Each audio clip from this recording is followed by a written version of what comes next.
ఇక్కడ తిన్న బిర్యానీ టేస్ట్ వినుకోడలో ఇంకెక్కడా కూడా దొరకదు.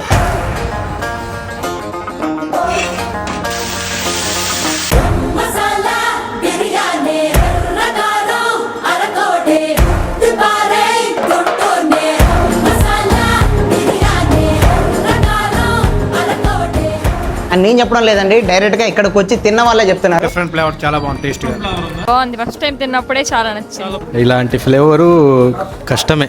మస్త్. ఇక్కడ ఇంతమంది చెప్పడానికి గల రీజన్ ఏంటంటే ఇక్కడ ఉన్న టేస్ట్ అండ్ ఫ్లేవర్. దీని వెనకాల 6 years గల హార్డ్ వర్క్ అయితే ఉంది. సాఫ్ట్వేర్ ఎంప్లాయీస్ ఇద్దరు కలిసి 6 years వాళ్ళ హార్డ్ వర్క్ చేసి ఒక మంచి రెసిపీని అయితే తయారు చేశారు. సో ఆ టేస్ట్ ని ఇప్పుడు మన వినుకొండలో ఉన్న అలీ బిర్యానీ రెస్టారెంట్ కి అయితే తీసుకొచ్చారు. అండ్ ఇక్కడ బిర్యానీ కాస్ట్ వచ్చేసరికి 150 రూపీస్ నుంచి స్టార్ట్ అవుతుంది. సో మెనూ కార్డ్ అయితే ఇక్కడైతే ఇస్తున్నాను, ఒకసారి చూడండి. మీ ఇంట్లో ఎనీ ఫంక్షన్ జరుగుతున్నా కానీ వీళ్ళైతే క్యాటరింగ్ అయితే చేస్తారు. ఎటువంటి బిర్యానీ అయినా కానీ వీళ్ళైతే మీకు సప్లై చేస్తారు. సో ఫ్లేవర్ రూపంలో అయితే 100% జెన్యూన్ గా అయితే ఉన్నారు. సో మంచి టేస్ట్ అయితే ఉంది. సో ఎవరైనా ట్రై చేయాలనుకుంటే వెళ్ళి ట్రై చేయండి. సో దీని అడ్రస్ వచ్చరికి మన వెనుకొండలో మార్కాపురం వెళ్ళే రోడ్ లో ఆల్ఫా కేఫ్ ఆపోజిట్ లోనే ఉంటుంది. ఒక్కసారి ఇక్కడికి వచ్చి టేస్ట్ అయితే చేయండి.